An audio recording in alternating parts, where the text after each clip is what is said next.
Today on Real Real Monsters, we're looking at the film Them, the sci-fi classic from the 50s, and the creature that's featured in Them is the ant, which is why we've got our zoologist here.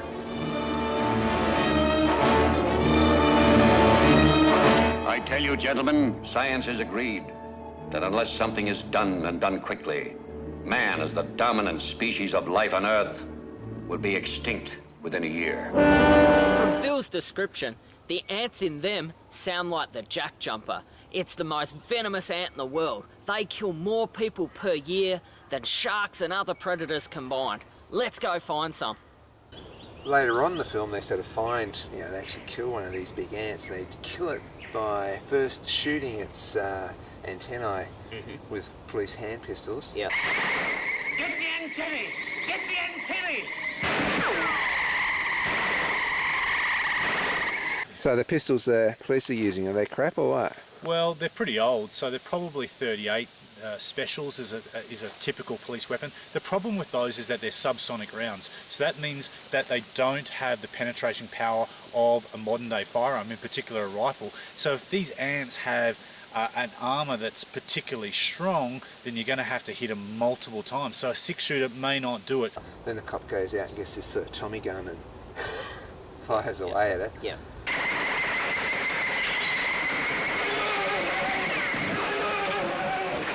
It's the same thing with the submachine guns that actually they're using in the movie as well. So there was plenty of instances in the Korean War in particular where they're using those types of munitions, where the soldiers had big heavy jackets and they might even be wet and it's cold, where they wouldn't actually be killed, they might be knocked over by those rounds. So you'd be looking to have a firearm that had a lot more power than those particular weapons. Cool. Like a bazooka? Like a bazooka. This is commonly known as the Jack Jumper or a jumping jack. And geez, if any ant in Australia was going to fill that role of that movie, this would be your guy. They sort of look like them too. Absolutely, these guys have got absolute power. And amazingly, this is like the most venomous ant on the planet. Venomous. And if you're prone to anaphylaxis, then you're in a lot of trouble. You would have to carry your EpiPen in an environment like this. So I've heard that they actually kill more people in Tasmania than sharks. Oh, absolutely. Snakes. Yep. Spiders. Yep. Bees. Yep. Anything. Like all the predatory animals put together, these guys kill more people. This is our most dangerous animal. Oh, by far and away, and it's ridiculous, isn't it? These are remarkably venomous species, and supposedly I've heard that instead of building antibodies and resistance to this, the more you get bitten, the more likely you are to present anaphylaxis. You don't get more resistant, and that has always made me a lot more cautious. I used to work in the bush and not give a damn, but these days I'm a little bit more cautious about getting bitten by them. Right. And look at this guy here. He's shifting a boulder. There's your power. There's your ability to cart around a house or tear the side off a house like in the film. Yeah, so the ants in the film, they range from 8 feet to about 12 feet in length. So that would be... So they'd be able to easily pick up cars and throw them around. Get the other antenna! Get the other antenna! He's helpless without them! So in the film, this cop just pulls out his handgun, starts shooting the scientists as they go for the antenna, go for the antenna, and so they shoot the antenna off, and then this giant ant seems pretty useless after that. Well, a fat lot of good shooting the antenna off is going to do with these guys, Bill, because they've got pretty highly evolved vision. Okay, because the ones in the movie said that they've got bad eyesight. Yeah, I reckon if you got macro onto one of these guys, you'd be able to see the eyes. They're quite highly evolved. Right. So they're quite, I don't know, proportionately to other things. I can't ask them how well they see, but supposedly they're a visually orientated animal. So is that because they're a predator? You'd have to think so. Right.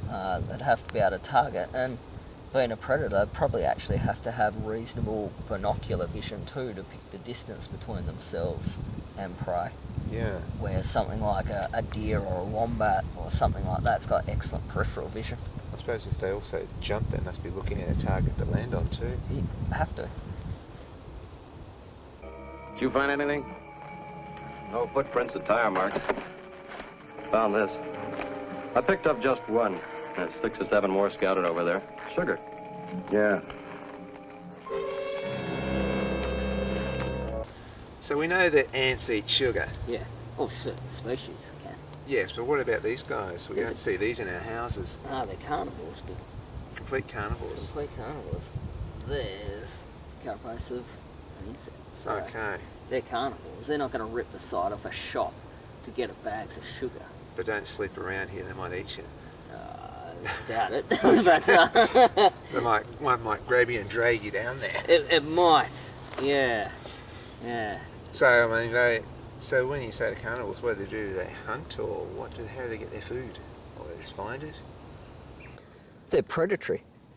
They just move around and they hunt small invertebrates using their barbless stinger. So they've got huge mandibles, and then they spin around and then they inject their venom through their abdomen. They're predators. Top order predator. These are all females, and you can tell that because the females have got bigger mandibles. The males have got smaller mandibles. Check this out, Bill. There's a millipede.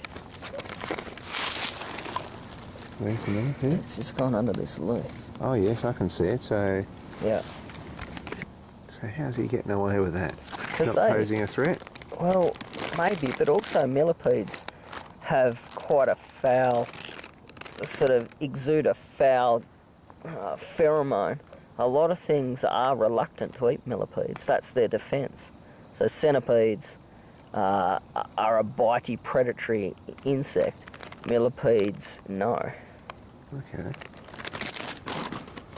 But I'd hazard a guess to say that after looking at that, this carapace that we saw is a piece of a millipede, so you'd have to be careful.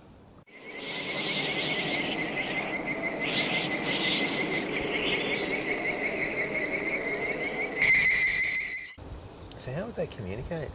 Would it be sound, or Well, this is the thing on the movies? Yeah. It's I sound all have the heard time. theories that there's, like, if you put very sensitive microphones into colonial insect nests, there's sound. But surely, because I can start to smell the nests now, they're starting to rile up a little bit. So Okay. I imagine a lot of it's chemicals, pheromones.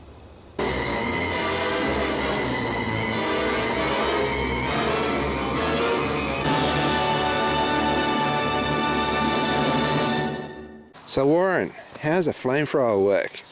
Well, there's a couple of components to a flamethrower. Firstly, you have a fuel.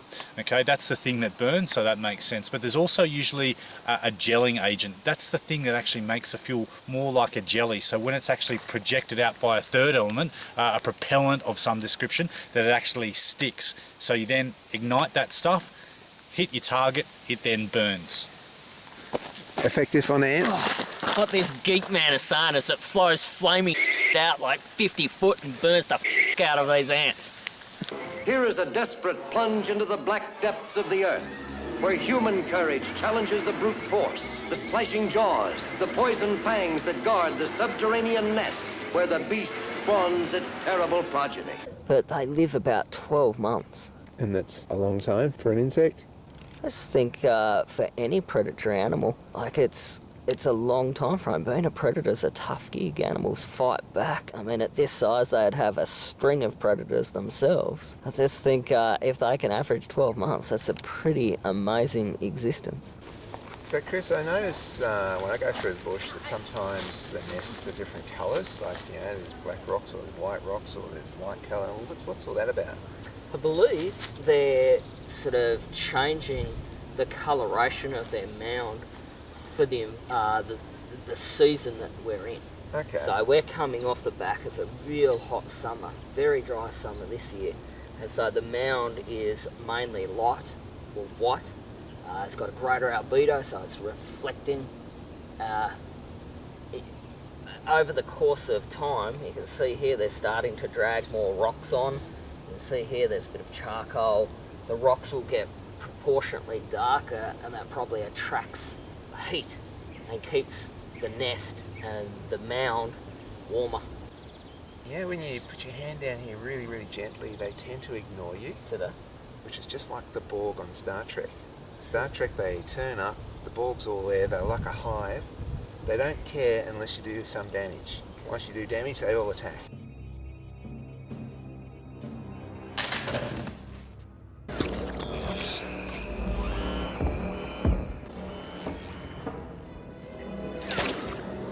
Ready, phasers! So aren't you using some Star Trekky Jedi mind trick? No, what I'm sort of saying is, like with the Borg, they don't care if you're not doing damage, and they have a hive mind. Like they all just work together as one. Like, this is one of the things that's interesting. Are these all individuals, or are they all as one? Well, yeah. And what constitutes a brain? And you're saying that if I don't damage this nest and I put my hand down there, I'm not going to get bitten. Yeah. The most venomous ant in the world. Yeah. Just gentle, gentle.